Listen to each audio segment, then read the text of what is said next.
to episode 21 of Did You Bring the Hummus podcast.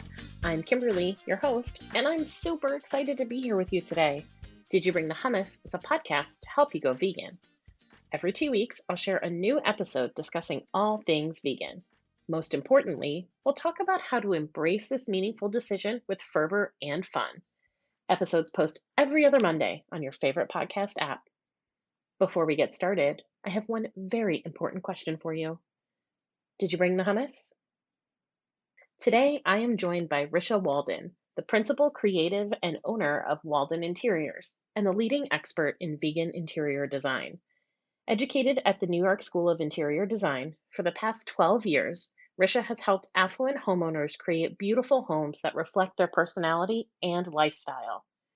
She has designed primary residences and vacation homes in Palm Springs, Vancouver, New York City, and New Jersey. As a vegan, Risha's passion is to create beauty without cruelty by finding luxury alternatives for animal products that are used prolifically in luxury interior design.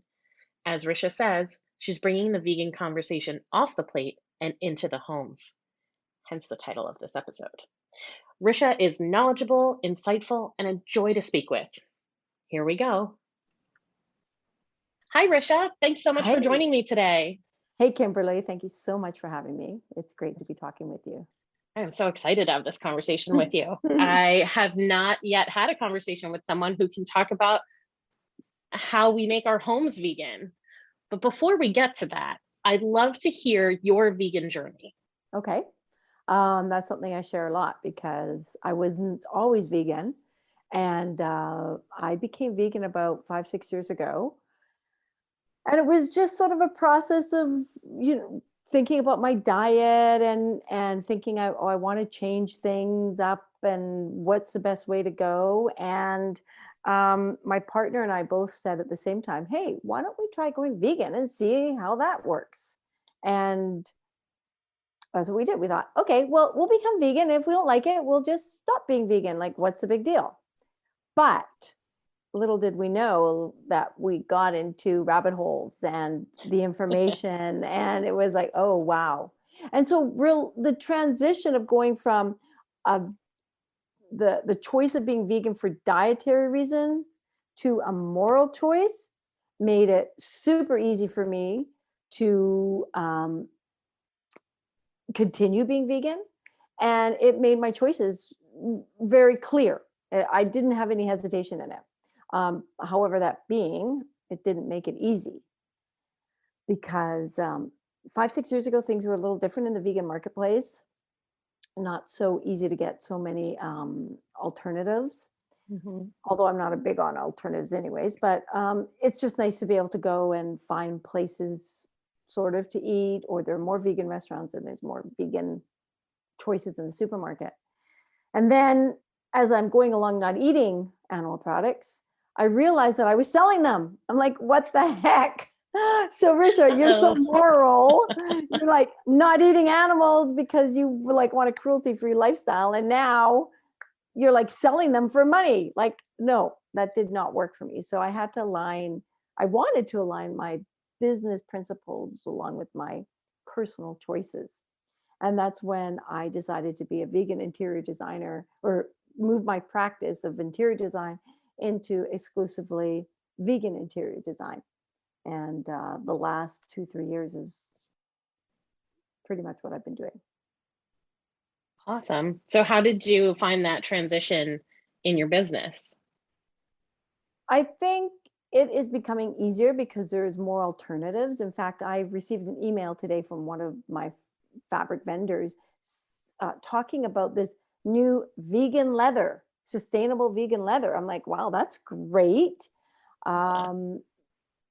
So finding those sources for the alternatives for all the animal products that are used, prolifically in interior design, has been a challenge, but it's getting easier. And it's not so that hasn't been a problem. I don't feel like I'm now sacrificing someone's aesthetic or design choices because I'm only giving them vegan products. the hard part is saying that it's 100% vegan, because while I'm not looking at all the very large pieces that we would, you know, think about as being non-vegan, like leather and wool, down, bone, silk, to name a few, there are sort of the byproducts of animals that are used in some products. And that's where it becomes difficult, such as um, shellac. Shellac is a product that comes from bugs. And so it's, are they using shellac? What kind of finish are they using? Or glue. Hide glue is often used in furniture making for lots of good reasons, but I am not such a big mover, shaker, groover that people are coming to me and saying, "Oh, we'll change our glue, our glue in our furniture making." I don't have that kind of influence, and in fact, even to get that information has been difficult. When I work with smaller vendors or manufacturers, I've been able to get some of that information. But the larger ones, or ones that are overseas, they're like, who is this woman? What does she want? What is she asking? Who cares? Right. So that's where I've often found it most difficult to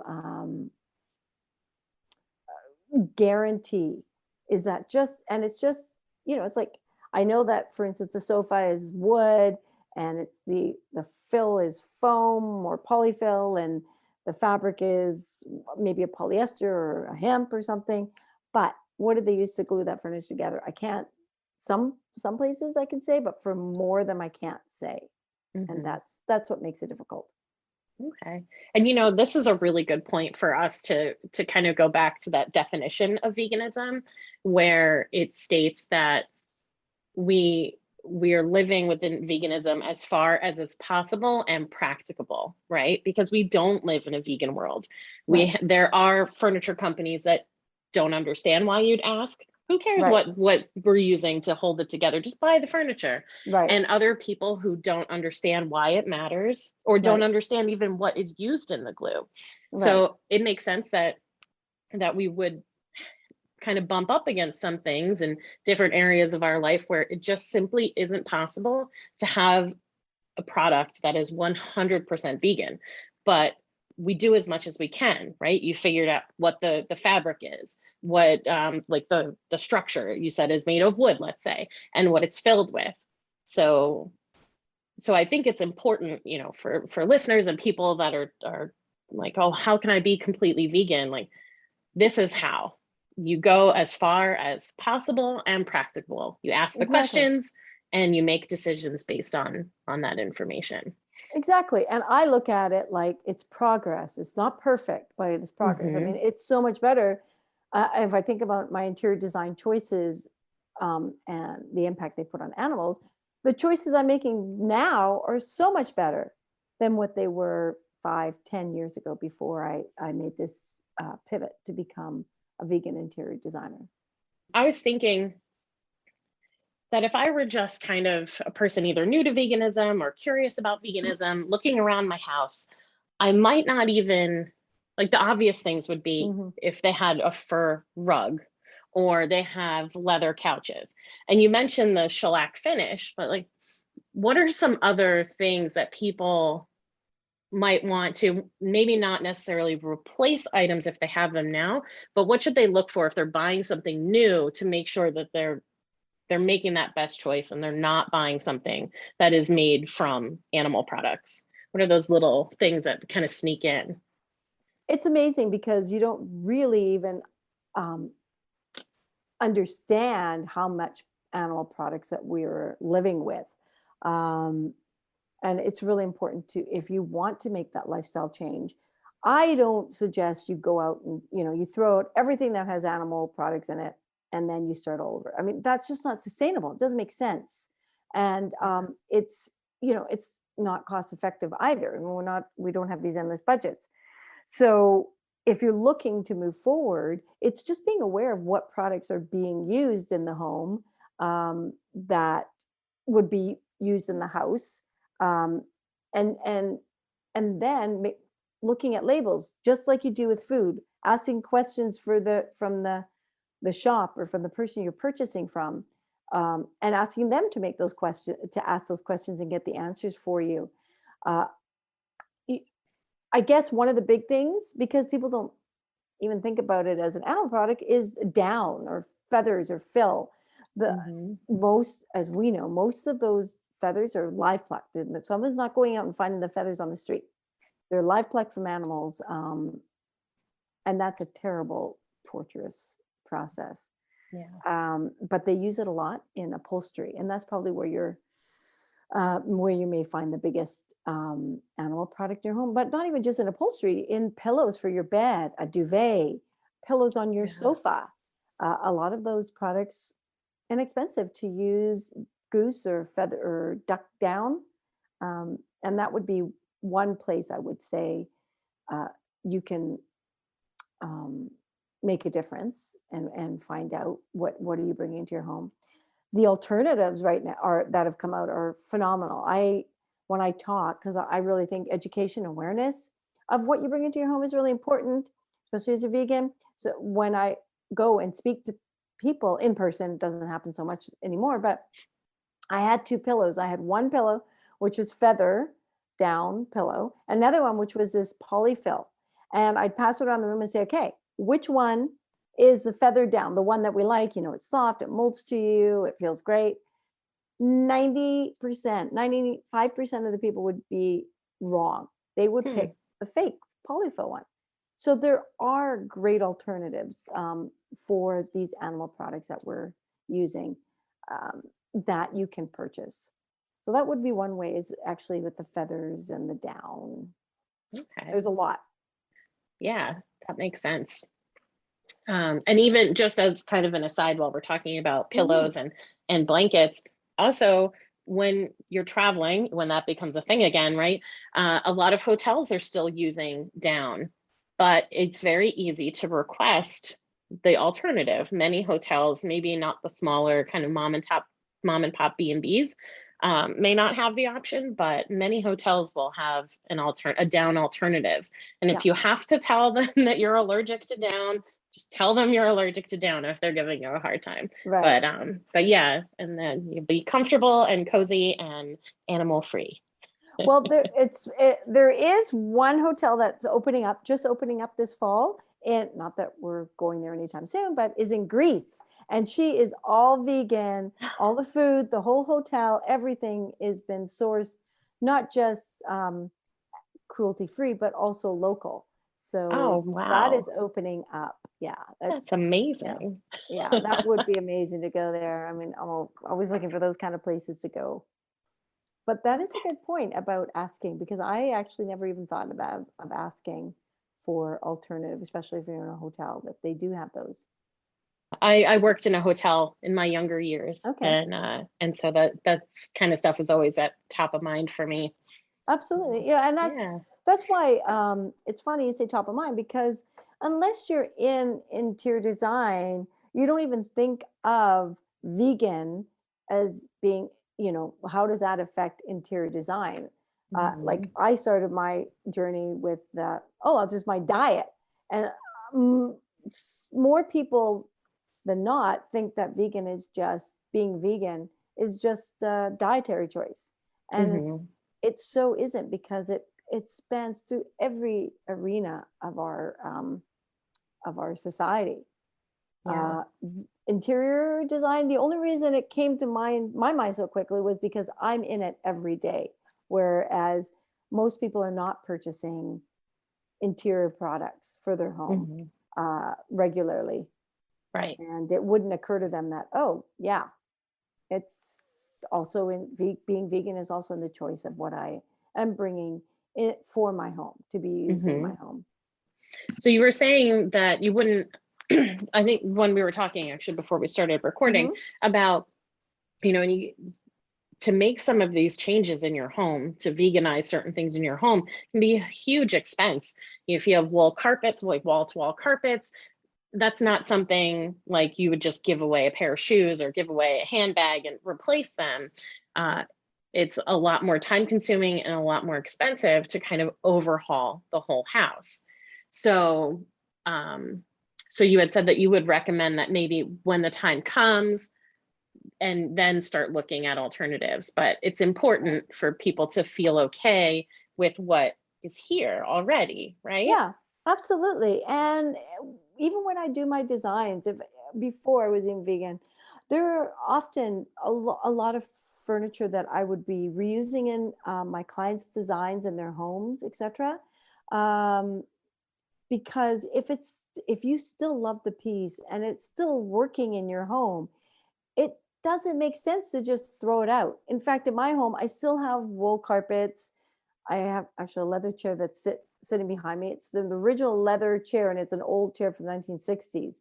The leather's there. And I'm like, well, I'm not going to reupholster it.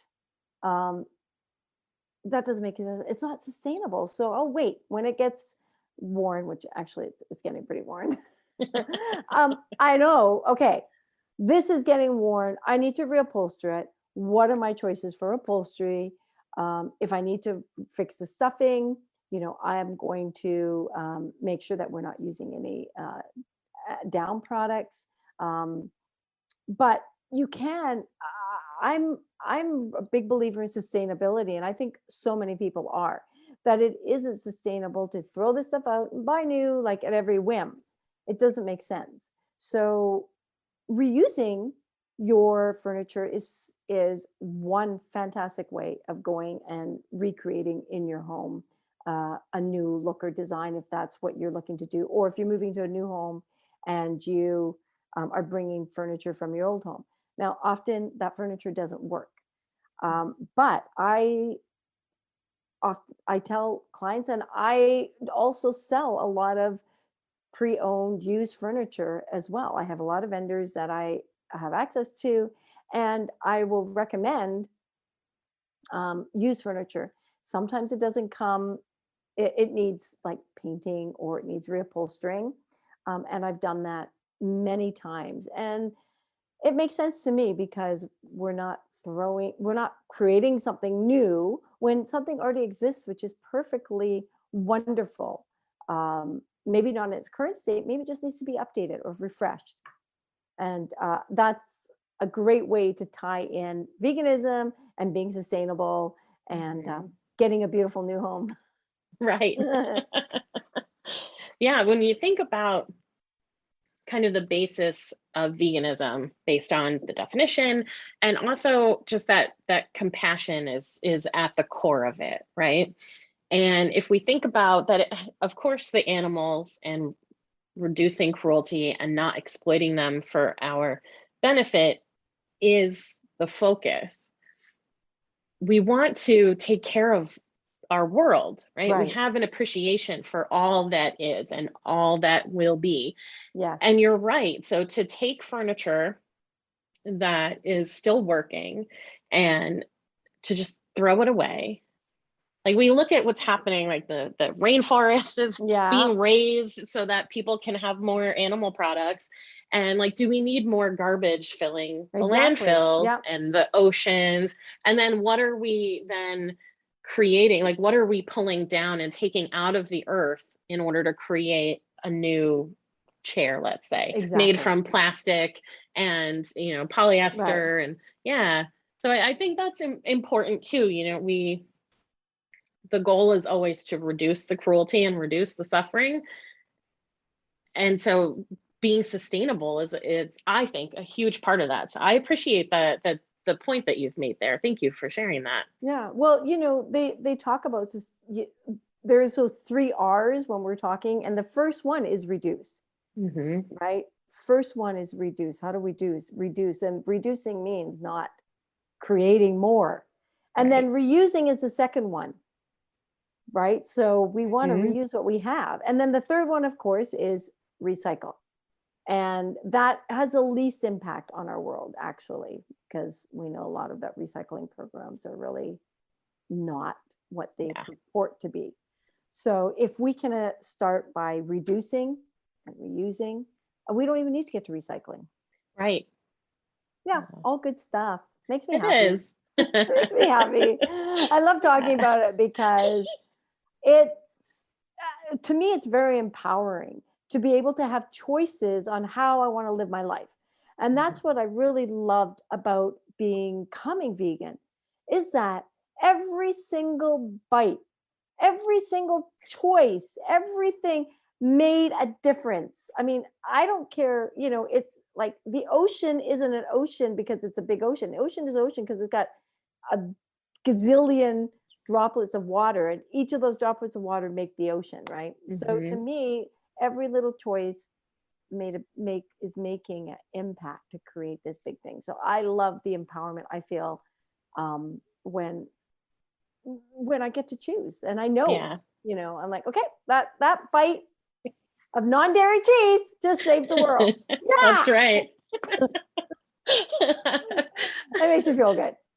Yeah, me too. I've had this big smile on my face the whole time you've been saying this, because that's exactly how I feel. I was like, being vegan is like the most beautiful, empowering, powerful thing I've ever done. Yeah. And it's because of that. Every single choice I make has the potential to change the world. Exactly. And then when there's a bunch of us doing it, I mean, exactly, we all add up.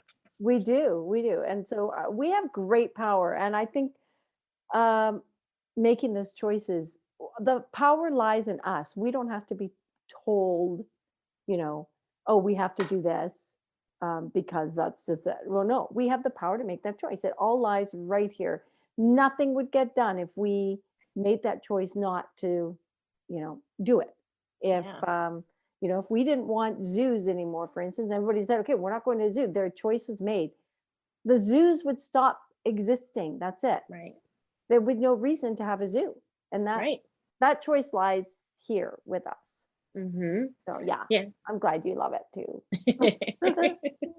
And we see it with circuses, as you mentioned, zoos, and if we stop going, Barnum and Bailey was like a huge thing when I was a kid, and even up until just a few years ago. But people started to understand elephants, and there was so much focus on how much they were suffering. They're suffering just by being in the captivity. Yeah.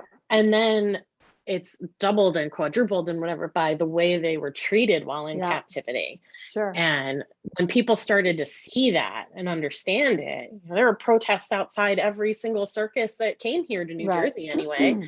And they shut down. They don't exist anymore. There are still other circuses, so we got to get out and protest those too. But they were the biggest one, and now they don't exist. Yeah. And the funny thing is that there are like Cirque du Soleil, which is a circus, exists, and it's wonderful. It's not like I need to go and see animals to be amused. Right. We have so many capabilities. Like, let's use our talents to, in this case, to entertain. And it's so much more entertaining to see, for me, a human doing their expertise. Their flips and everything. I'm like, wow, that's amazing. Versus, seeing an animal stand on its head because it's being coerced. Yeah. And everyone at Cirque du Soleil has chosen to be there. Exactly. No one's forced to be there. They all want to do it. Yeah. It's like, perfect. Wow, that's a wonderful world. Yeah. So we can still have, we can still have everything that we want, everything that we experience now, and we can do it without animals, not without animals, but we can do it without the cruelty that we're imposing on other species. Yeah. From a delicious meal to a beautiful new living room, right? Exactly. So that's what my education and awareness is like. My little tagline is taking the conversation off the plate and into your home, because so many people are thinking of vegan as I said before, as a diet choice. Right. Do you have any tips for the listeners of how to, in small ways, maybe start to veganize their homes?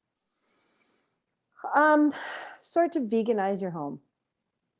Like from a design perspective. Right. Well, I mean, if just as an interior designer, if you want to make the biggest impact in your home, the number one way to do that is with paint. Painting, whether that's painting your walls, painting your ceiling, painting your furniture, you can make huge impact just with paint. Now, all paints are not created equal. Some paints do use animal products, milk-based paints, and some colors are derived from insects, etc. So you do have to do a little research as to which colors, which paint are vegan. But Benjamin Moore, I know, has a lot of colors that are vegan. They don't test on animals. If I'm looking at like a spray, Home Depot has that spray can paint, acrylic paint, which I use a lot on furniture. Now it's kind of toxic, so I don't suggest spray painting in your home, your furniture with that. But it's an acrylic paint, and so it sticks to a lot of things without having to worry about priming and stuff. And I use that on small furniture pieces, and that they don't test on animals and they don't use animal products. So you can make a big change from an old piece of furniture that's looking dated or discolored or just dingy, and you can use the colors in those spray paint bottles are phenomenal. And so with a little cleaning up of the product, maybe you want to do a little light sanding if you want, but I often don't, particularly if it's a smaller piece that isn't getting a lot of wear. Boom, with the spray paint. Yeah, it's amazing. So many things. Frames, mirror frames, small furniture pieces. I mean, you could do a whole kitchen, although I don't think I would recommend doing all your kitchen cabinetry with those spray paint cans. Are going to cost you a bit of money. But so that is definitely one way that you can make a big impact and make changes in your home. If you're talking about, say you want to make updates in your kitchen, because kitchens are really the center place of our home. And we spend so much time in our kitchens, and a kitchen update is very costly, or it's probably one of the next to bathrooms are the costliest changes you can make in your home. Some ways that you can make changes in your kitchen that are less costly will not run you so much is that you keep the cabinets the same, but you change out the hardware in your cabinets. That can make a big difference, because hardware choices, you might have something stainless steel, and if you go to a gold, if you want to change it up, the lighting fixtures in your kitchen, or just even adding better lighting, because often that's lighting is what's going to create the ambiance when everything is said and done. So that might be putting in some recessed lighting, putting in some under cabinet lighting, all very easy to do. You can do it yourself. You can, hire someone to do it, but putting in recessed lighting is an inexpensive way of really bringing focus to an area. Especially, there's nothing worse than walking into a room and you can't flip a switch. You can't find a lamp. The light isn't bright enough, so you can't do work. Those are all important factors when I'm designing how a room is used. And in a kitchen, you want to be able to see things so you can cook properly and you can converse. But now we entertain so much in our kitchens, we also want to be able to create an ambiance, and that comes from proper lighting. So under cabinet lighting, in cabinet lighting, there's strip lighting that is less expensive to purchase and you can install yourself. If you have a glass cabinets, you can put lighting inside the cabinet to light up, and that would be. And now if you have wood shelves, you could inside the cabinet, you could switch those out to a glass shelf so the light will go up through. And then now it means you have to really make sure things are set pretty in your cabinet. Right. But it does bring a nice lightness and brightness into your kitchen. Or even if you want to, say you have glass cabinets and you're not the kind of person that can keep them neat and orderly, you could switch that out with a textured mirror, like a antique mirror, and take the glass piece out and put the antique mirror in.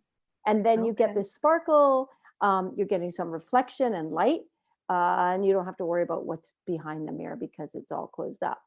So Mm-hmm. hardware, the lighting, updating a backsplash if you have no backsplash. Putting in a backsplash is a fairly inexpensive way of updating your kitchen and giving it a fresh, modern look. And there's so many choices now. I mean, there were before, but there's so many choices and not expensive choices. You could, do your YouTube video and get that done, or find a tiler that can do it for you. For kitchen backsplashes are not a lot of space, so it's not going to run you into $10,000 or $20,000. Right. So a backsplash. However, if you don't like your countertops, I don't suggest that. I would suggest you replace your countertops, and you could just replace just your countertops. You might have a laminate countertop, and you could go to stone, like a granite or something. Now that gets into more expensive choices, but it will really update your kitchen and give you value in your home when you go from a laminate or a Corian type countertop to a stone countertop. That adds value. And then once you do that countertop, putting in a tiled backsplash. Don't use those, often they have a matching 4-inch backsplash along the back of your kitchen that matches the countertop. Don't do that. Absolutely do not do that, please. If you're going to upgrade, do not put that backsplash in. Leave it clear, and then at a later date, if you're on a budget, put in your tiles. Or if you're not on a budget and you're like, okay, I'm going to update this kitchen, I'm going to put in a beautiful backsplash too. Okay. Yeah. So, and then, paint, of course, I talked about that. Those in the kitchen, and you can use those same ideas in the bathroom. If you're updating, bathroom cabinets are a lot easier. That's usually just one smaller cabinet. So you could paint that out, upgrade the mirror, upgrade the lighting fixtures, and paint. There's some hardware. So those are smaller choices that can make a big impact. It's design. The details are is what makes the design. It's all those finishing touches. So don't think that, just changing out the hardware, not going to. No, it really does make a difference. It's sort of the difference. You got to think about hardware, those small little pieces like jewelry. When you're getting dressed up, you always put on, all your special piece of jewelry, your earrings, your necklace, your rings. And those are like the finishing sparkly touches. And so you think when you're changing out design, those little elements, those are like your jewelry pieces. And think of it like that. Yeah, I love that.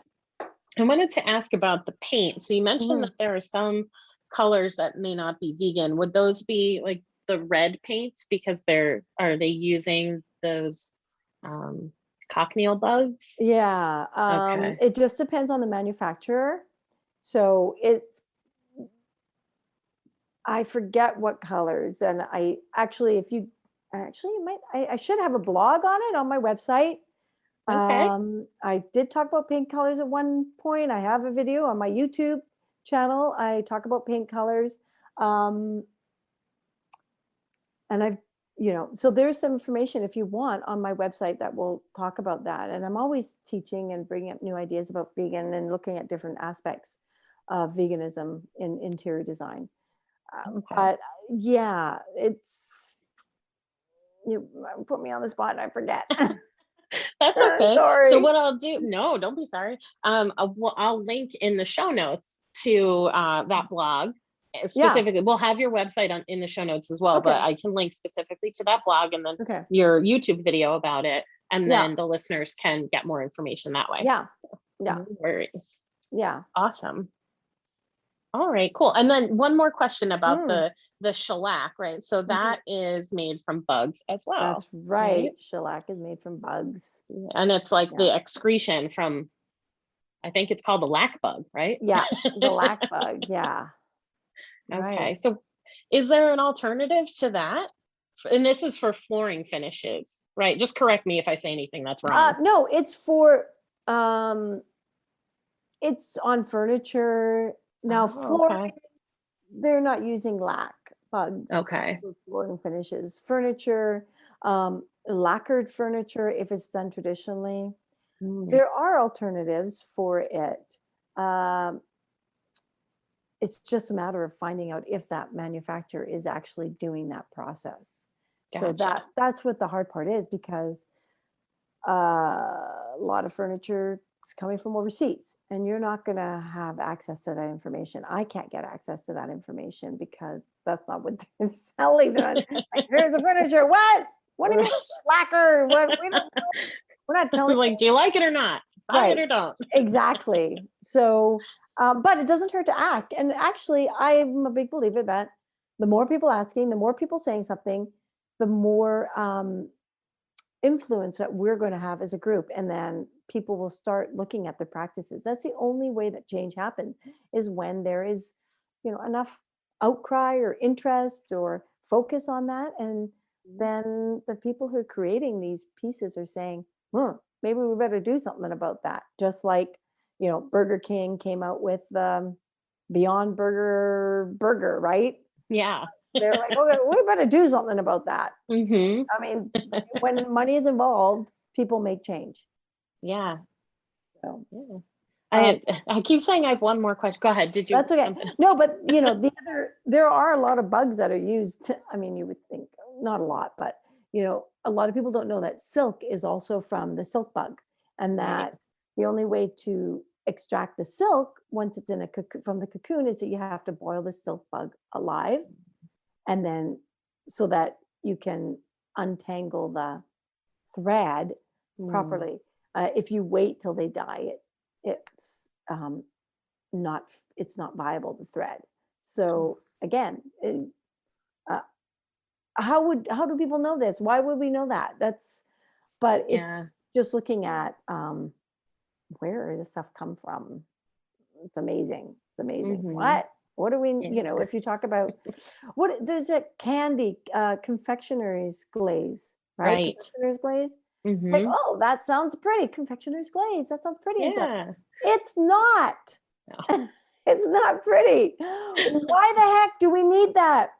Like, why do we want that on our candy? We don't. Mm-hmm. No. Yeah. And you read that and you're like, oh, this is probably another form of sugar. Right. No, Yeah. No.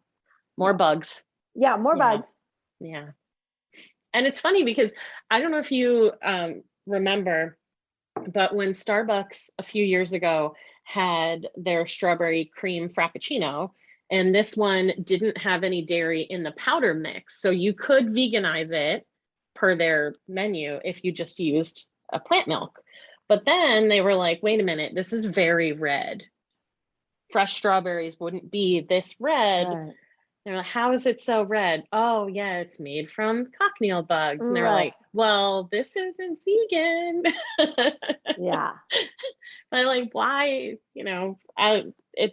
I had a point there and it just went out of my head. Well, why do we need to have it so red? Like, Right. so, Yeah. strawberries are white in the center. Like, Yeah. just simply to play with our minds. Like, it could just Hmm. be white. We don't need the red in it. If it tastes like strawberry, what difference does it make? But I guess, Right.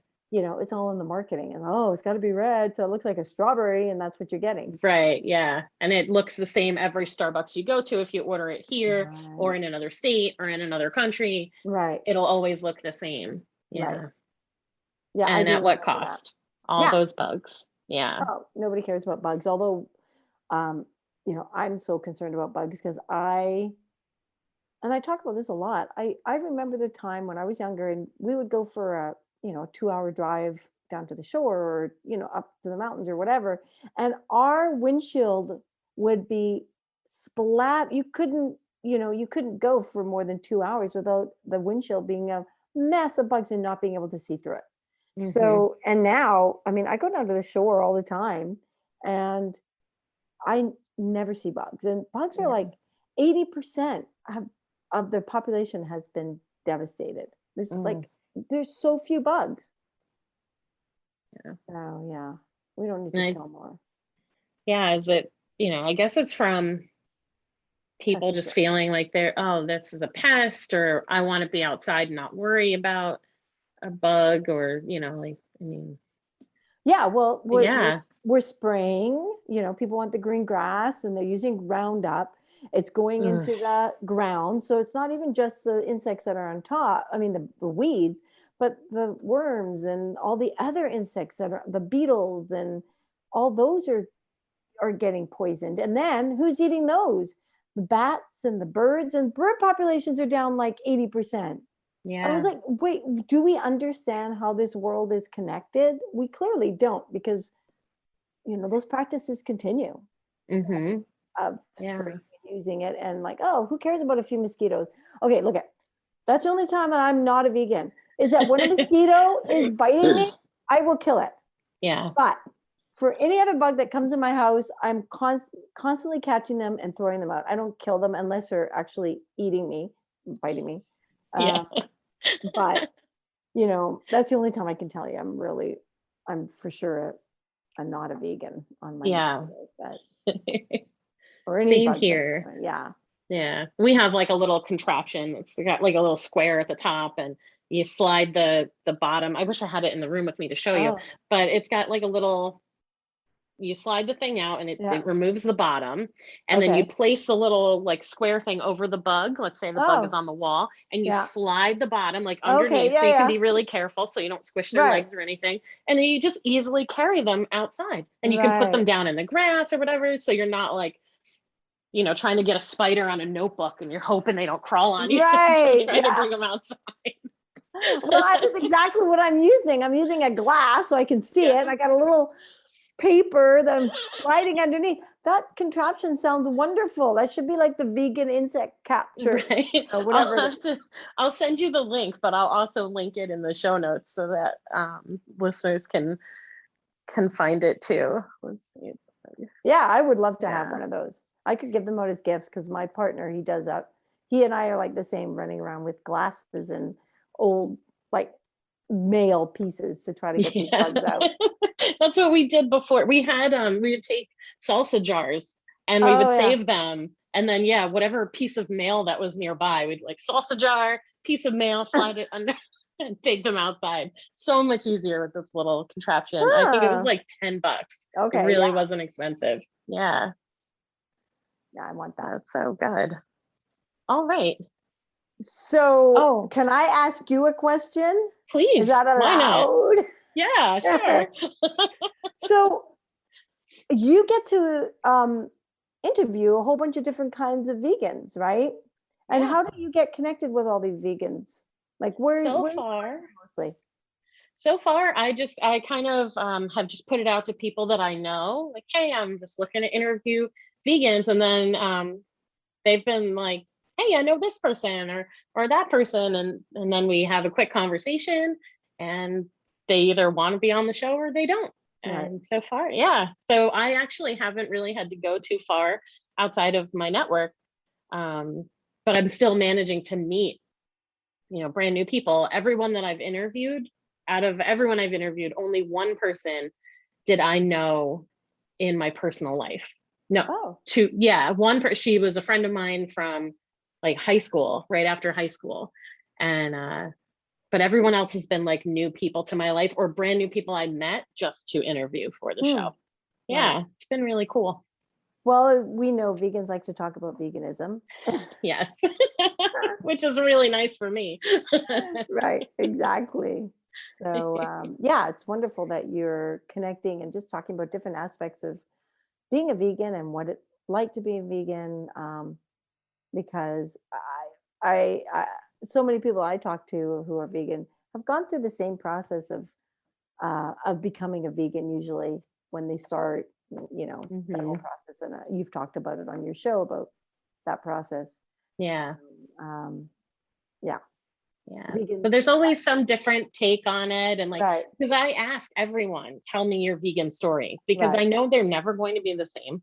yeah, And even if we do kind of follow kind of a process, right.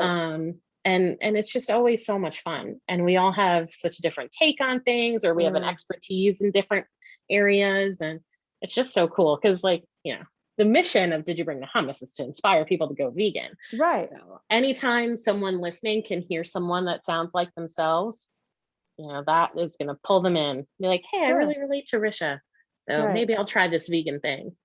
Well, and you know what? The thing about being a vegan is that you can do it however you want. Like a lot of people I talk to who aren't vegan, I say just start with one thing, like just stop eating dairy, or take cheese out of your diet and start with that, and then do baby steps, because it's got to work for you. Hmm. And it's also hard to figure out, so it's going to be overwhelming. Right. I'm a big foodie, so when I became vegan, I was like, okay, and I went out and I bought like 5 great vegan cookbooks with beautiful pictures, of things that I wanted to make. So when I got hungry, I'm like, I really want mac and cheese. Like, how do I open up, see this beautiful mac and cheese, like, or whatever, fried rice or whatever, nachos. I'm like, oh my God, I need to eat that. It looks so good. And those cookbooks were like a savior. I mean, now I don't use them very much, but it really gave me that ability to say, oh, I can eat everything exactly what I ate before. It's just not going to be cruel. Yeah. That's the best part. So before I get to my last Yeah, question for you, I just want to ask one more furniture design question. sure. What is I did a show a couple of weeks ago, in my Monday night show, the Fireside Chats, about leather alternatives, and mostly talking about in shoes and sneakers. But is there a favorite product? Like when I was talking about the sneakers, there's sneakers made from bamboo, there's sneakers made from pineapple leather, mushroom leather. Is there something within like the interior design space that really seems to work? And even if it's like crazy expensive, let's just kind of get that out there. Those plant-based leathers are phenomenal. The pineapple, the mushroom, the cactus, but there really are only available, and to a large manufacturer such as Mhm. Adidas, who is going to manufacture 30 million shoes. And so there's the company that's making it now has an order that's going to allow them to grow and have a place to go. Okay. For an interior design, I'm like, okay, well, I need 20 yards of that stuff, and for a couch, let's just say for a leather couch, it's hard for them to be able to sustain their business on those small margins. And there are not Okay. enough people saying, hey, I need 20 yards, and they need 20 yards, and they need 20 yards. So but there are some wonderful non animal leathers that are more expensive, less expensive, and it depends on the quality. Most of them are petroleum based, but they are not cruel. Right. So, and they're not just only not cruel for the animal, but most of the manufacturing of the hides and leather is done in countries where there are no laws about the uh, disposal of the water, which is such a water intensive product for leather when they're being processed. And there are no regulations for the workers who are working in these factories. So, Right. um, is is a petroleum product better than a leather product? Yes, because we're not talking about cruelty, and we're also reducing the amount of water. The amount of water that's used in a petroleum-based leather is like a fifth of what Hmm. is being used for a leather, like an animal product leather. Yeah. So Wow. yeah, there is great differences between it. So yes, you may not like petroleum, you may want to move away from the industry, but in this case, this is such a great alternative. Um, and they're working on developing it so it becomes more recyclable.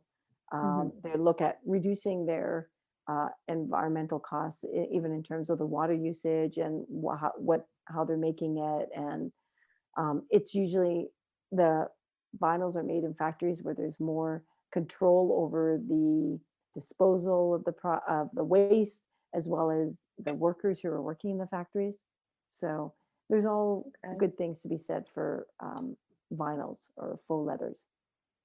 Cool. And it's hope, it gives us hope, right? And something to Right. look forward to, Yeah. that while maybe we can't just have our local interior designer get us a couch made from pineapple leather Right. now, but maybe as veganism grows and it becomes more of something people are looking at, how can I have a gorgeous leather couch in my fancy home without the cruelty? And if there Exactly. are enough people looking for that, and the demand is there, then maybe one day we will have that option. So that Exactly. makes me hopeful. It is. It is hopeful. Again, it's empowering us because we can make those choices, and there are the more choices that we make in those directions, the more Yeah, choices we have. So yeah, those exactly. are Yeah, it is good. yeah, good stuff. So my final question for real this time Yes.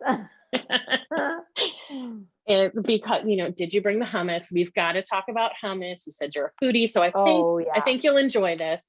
Yeah, tell me your favorite way to eat hummus. Oh my God. I don't have a not favorite way. I mean, I put it on everything. I mean, I put in sandwiches, on bread and salads. I use it to thicken sauces. I've been making hummus at home, from scratch for like 30 years. The hummus is, Nice. yeah, been my absolute favorite. One of my favorite dishes. I mean, just hummus as a dip with red wine. I Yeah. could eat it all the time. I mean, to me, it's like a condiment. It's a food. It's an additive creamy sauce. I mean, it's crazy. It's crazy. Yeah. Hummus is crazy. It's perfect. It is seriously. And you can add so many things to it. You can add make it more garlicky, or you can add cumin, or you could add roasted red peppers. I mean, although I can tell you that I've seen this like chocolate hummus. I don't know if Oh you have, yeah. and I'm like, Uh-huh. I don't know about that. I haven't tried that one. It's not bad. Oh, really? Yeah. Yeah, you dip so take your favorite chocolate chip cookie, vegan Right. chocolate chip cookie. Yeah. That's It's where it's good. at. Yeah. Okay. I might have to try it. I just I can't get think past the so. salty version. I'm like, "You're gonna ruin this hummus with putting chocolate in it? Wait, let me just eat it first." Yeah, I get that. 'Cause it really I eat it every day. So I Oh my totally God. Yeah, yeah. Totally get absolutely. it. Awesome. Well, is there anything else that you wanted to share with us today? Oh, I'm appearing in a vegan interior design week. It's the first of its kind. It's Ooh, starting the first week of November. It's free to sign up for anybody. So I have to send you that link. And if you could put in the show notes, yeah, um, please do. anybody who wants to learn more or hear about it, it's designers and other people in the interior design business who are speaking and telling their stories, telling where they come from. I mentioned at the beginning of the podcast about the all vegan hotel in Greece. So the owner and creator of that will be speaking as well. So yeah, please sign up and Awesome. join us to learn more about how you can create a cruelty-free home and why it's so important for you to do so. Yeah, awesome. Count me in. Good. I will see you there Yeah, over good. Zoom or I'll whatever be it there. Yeah. is. Or at Zoom. Yeah, unfortunately. Yeah. Yeah. But it's nice. I mean, Zoom is good because it is allowing, people from Australia. The woman who organizing is from Australia. We have the woman, as I mentioned, from Greece. We have people on the east and west coast of the US, Canada, Yeah. UK, I mean, Africa. Mm-hmm. So Yeah. cool. Yeah. All right. Awesome. Well, thank you so much, Risha. It's been wonderful having a Thank conversation with you you. today. Yeah, absolutely. I love connecting with you. It's been great. Thank you, Kimberly. How much did you learn by listening to this episode? I have copious notes from our conversation. There is so much to consider, but Risha presents it in a practical way. I love her views on sustainability and the power that veganism gives us. I hope you found this episode helpful and inspiring. Please subscribe to the podcast so you never miss an episode. And if you're loving it, please give Did You Bring the Hummus a 5-star rating. It's an easy way to keep supporting the show. Check out the show notes for the links and or products we've mentioned, Risha's website and social media, and be sure to sign up for the Vegan Interior Design Week. If you're interested in working with Risha, you can connect with her via her website, www.walden-interiors.com. Follow me on Facebook and Instagram at Did You Bring the Hummus, and visit my website, www.didyoubringthehummus.com, for more information about me, updates on what I'm working on, new podcast episodes, and all things vegan. I would love to hear from you. What do you need help with? Is there a topic you want to hear covered on a future episode? DM me on Instagram or send me an email at didyouBringTheHummus@gmail.com. Thanks for listening.